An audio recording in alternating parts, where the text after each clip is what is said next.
रिश्तों की दलदल से कैसे निकलेंगे जब हर साजिश के पीछे अपने निकलेंगे।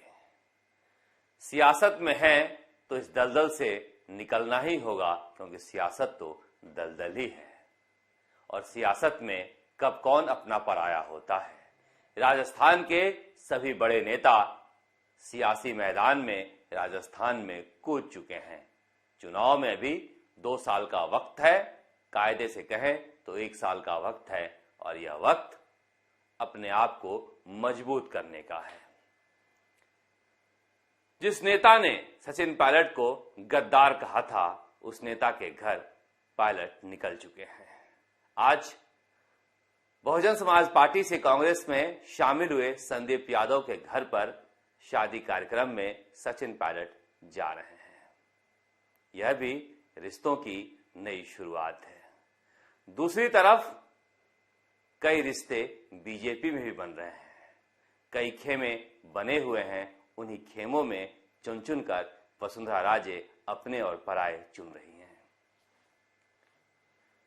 मुख्यमंत्री अशोक गहलोत भी इस सियासी दलदल से निकलकर एक दूसरी सियासत में गए हुए हैं। पोद्दार परिवार के हम मुंबई में, सूरत में जोधपुर के व्यापारियों के साथ कुछ वक्त गुजार रहे हैं। आज इसी सियासत पर बात करेंगे कि हो क्या रहा है। हो जा रहा है कि गृह मंत्री अमित शाह आ रहे हैं। अमित शाह बीजेपी नेताओं को संबोधित करने आ रहे हैं। अमित शाह को आने की अचानक से क्या जरूरत पड़ी?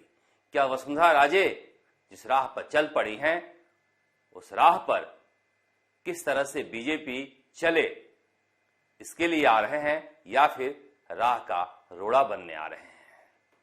अचानक से जिस तरह से अमित शाह का कार्यक्रम निर्धारित किया गया है, लोग कहने लगे हैं कहीं न कहीं जिस तरह से बीजेपी के पदाधिकारी नेपथ्य में बैठ गए हैं और वसुंधरा राजे सेंटर स्टेज पर हैं, इस पूरी कवायद को उलटने के लिए अमित शाह आ रहे हैं। वसुंधरा राजे बार बार कह रही हैं कि मैं धार्मिक यात्रा पर हूं। यह बार बार कहने की क्यों जरूरत पड़ रही है? क्योंकि कुछ तो गड़बड़ है। गड़बड़ इसलिए है कि बहुत सारे विधायक और नेता वसुंधरा राजे के कार्यक्रम को सफल बनाने में लगे हुए हैं। संदेश किसे दिया जा रहा है? चुनाव तो है नहीं, पार्टी के प्लेटफॉर्म पर तो संदेश दिया नहीं जा रहा है।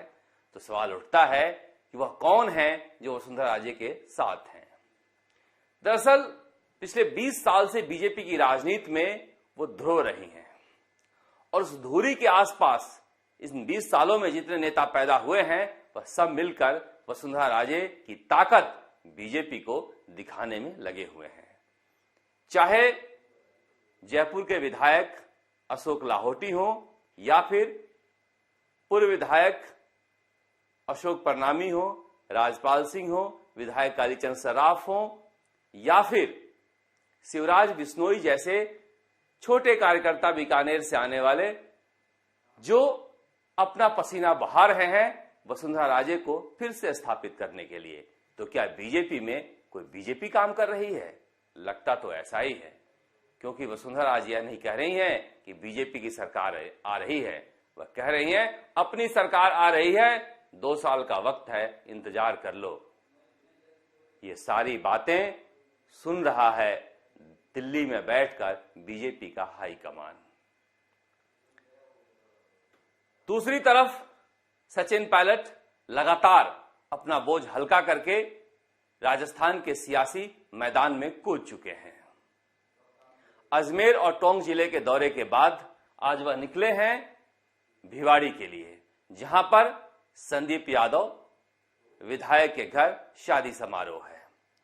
संदीप यादव ने सचिन पायलट को गद्दार कहा था, जयचंद जैसे शब्दों का प्रयोग किया गया था। कभी उसके लिए उन्होंने माफी नहीं मांगी है, लेकिन सचिन पायलट को जानने वाले जानते हैं कि वह बदलाव की राजनीति करना चाहते हैं। बार बार जो लोग कहते हैं कि सचिन पायलट का नाम क्यों लेते हो, ये देख लीजिए, यह नजारा है, यह बुलाई गई भीड़ नहीं है, यह किसी विधायकों द्वारा मुनादी कर जुटाई गई भीड़ नहीं है। इस भीड़ में इस शख्स को देखिए किस तरह से एक झलक पाने के लिए जनता बेताब है। अगर यह भीड़ इस तरह से किसी शख्स को टूट कर चाहती है दीवानेपन के साथ चाहती है तो फिर आप क्या कहेंगे? आप यह नहीं कह सकते कि आप किसी नेता को जानबूझकर ज्यादा दिखा रहे हो या कम दिखा रहे हो। जो भीड़ है, जो सच्चाई है, वह देखनी होगी आपको। कंट्रोल करने वाला कोई नहीं है। यह भीड़ क्या चाहती है एक विधायक से? सत्ता में नहीं है, सत्ता में आएंगे या नहीं यह भी पता नहीं है। फिर भी अगर निस्वार्थ किसी नेता को वो इस तरह चाहेगा तो फिर इसे क्या कहा जाए? मैं बार बार इसीलिए कहता हूं कि जो भीड़, जो अपेक्षा, जो आकांक्षा मैंने परिवर्तन यात्रा के दौरान वसुंधरा राजे के साथ राजस्थान की जनता में देखा था, वही आकांक्षा, वही भीड़ सचिन पायलट के साथ आप देख सकते हैं। वह भिवाड़ी जा रहे हैं और रास्ते में जगह जगह गांव-गांव में रोककर इस तरह से स्वागत किया जा रहा है। यह भीड़ किसी नेता के पास नहीं है। सचिन पायलट अब अपना घर दुरुस्त कर जनता के दिल में घर बनाने निकल पड़े हैं और इसी की कवायद है। उन्हें लगता है कि दिल के रास्ते ही दिल्ली का रास्ता निकलता है, क्योंकि दिल्ली के रास्ते आए थे, कहीं न कहीं दिल के रास्ते में कोई कमी रह गई थी। दुश्वारियां पड़ी है तो अच्छी हुई है, क्योंकि दुश्वारियां पड़ने के बाद कई बार व्यक्ति में निखार भी आता है। सचिन पायलट के इर्द गिर्द आप देखेंगे बहुत सारे लोग ऐसे रहते हैं, गरीब, गुरबे, पिछड़ी जाति के, आदिवासी, जिन्हें संबल की जरूरत होती है, अपनी आंखों में आकांक्षा लेकर आते हैं, उम्मीद लेकर आते हैं। दूसरी तरफ ये वसुंधरा राजे की भीड़ है और ये तीसरी तस्वीर है जिसमें मुख्यमंत्री अशोक गहलोत पोद्दार परिवार के पास बैठे हुए हैं मुंबई में। यह भी एक ताकत है। यह ताकत किसी के पास है नहीं राजस्थान में, किसी भी नेता के पास।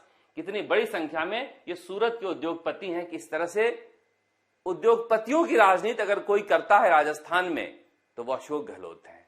इमेज देखिए, कंट्रास्ट है। सचिन पायलट एक एलीट वर्ग के नेता माने जाते हैं, लेकिन उनके पास गरीब गुरबे पड़े रहते हैं। अशोक गहलोत गरीब गुरबों के नेता माने जाते हैं, लेकिन इनके पास बड़े बड़े पैसे वाले की पहुंच है। दूसरी तरफ वसुंधरा राजे के पास दोनों का बैलेंस है। उनके पास नेताओं की एक फहरिस्त है जो उनके लिए भीड़ लाती है, और जब सत्ता में आती हैं तो उनके पास उद्योगपति भी होते हैं, जिसकी वजह से वह बेहतर राजनीति बीजेपी में कर पा रही हैं, जो कुछ बीजेपी के बाकी नेताओं के पास नहीं है।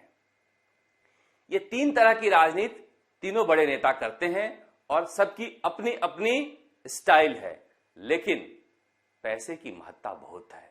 और यहीं पर चाहे सचिन पायलट हो या फिर हनुमान बेनीवाल हो, यह लोग शिकस्त खा जाते हैं। यहीं पर मुख्यमंत्री अशोक गहलोत या पूर्व मुख्यमंत्री वसुंधरा राजे इनसे आगे निकल जाती हैं, क्योंकि जनता में आजकल राजनीति करने के लिए पैसे बहुत जरूरी हैं। लेकिन इसके बावजूद जिस तरह की तस्वीर राजस्थान में नजर आ रही है, निश्चित रूप से ऐसा लगने लगा है कि एक छटपटाहट है सभी बड़े नेताओं में 2023 के लिए चेहरा बनने के लिए। तो कौन चेहरा बनेगा? क्या वसुंधरा राजे यह दिखाना चाहती हैं बीजेपी के बड़े नेताओं को कि मैं चेहरा बनने के लिए तैयार हूं? जिस तरह से बड़ी संख्या में बीजेपी के विधायक, पूर्व विधायक, कार्यकर्ता उनके पास जा रहे हैं, यह क्यों हो रहा है? ऐसा माना जा रहा है कि इसलिए हो रहा है कि पिछले 3 सालों में बीजेपी में एक वैक्यूम नजर आया है। एक उम्मीद बन रही है कि जिस तरह से अशोक गहलोत आखिरी समय में दांव खेलकर सत्ता पर काबिज हो गए हैं, और जिन्होंने दांव मुख्यमंत्री अशोक गहलोत के साथ उस वक्त लगाया था, वह सत्ता भोग रहे हैं। यह सुख वसुंधरा राजे के पास भी हमें मिल सकता है। ऐसे लोग वहां पर इर्द गिर्द घूम रहे हैं। कुछ लोगों का यह भी कहना है कि फिलहाल वसुंधरा राजे बीजेपी में हैं, इसलिए लोग जा रहे हैं। एक बार पार्टी फैसला कर ले तो फिर उनके साथ कोई नहीं जाएगा। मगर वसुंधरा राजे ने दिखा दिया है तेवर कि अमित शाह भले ही जयपुर आ रहे हों, आसान नहीं है उनको दरकिनार कर राजस्थान की राजनीति करना। बीजेपी चौंका भी सकती है, क्योंकि आजकल चौंका ही रही है। कहा जा रहा है कोई ऐसा चेहरा भी बैठा दिया जाए जिसके बारे में कोई विरोध न कर पाए, जैसा कि दूसरे राज्यों में हो रहा है। मगर कांग्रेस में क्या होगा? 2023 के लिए अशोक गहलोत भी तैयार हैं और सचिन पायलट जिस तरह की राजनीति करने निकले हैं, कहा जा सकता है कि 2023 में वह अपने चेहरे पर कांग्रेस के लिए वोट मांगने जा रहे हैं। क्या मिला है संदेश उन्हें प्रियंका गांधी से, सोनिया गांधी से, राहुल गांधी से, जो दिल की कड़वाहट भुलाकर, सारी गाली गलौज को दिल से मिटाकर दिल मिलाने के लिए विधायकों से जनता के पास जा रहे हैं? यही बड़ा सवाल है कि नेता जब खून का घूंट पीकर राजनीति करना सीख जाए तो समझ जाइए नेता निखर रहा है। तो क्या सचिन पायलट निखर रहे हैं? क्योंकि सचिन पायलट के लिए यहां से लंबा रास्ता निकलता है। दो बड़े चेहरे हैं, वसुंधरा राजे और अशोक गहलोत, यह अपनी राजनीति की सायं बेला पर खड़े हैं। राजस्थान तक के लिए जयपुर से शरद कुमार।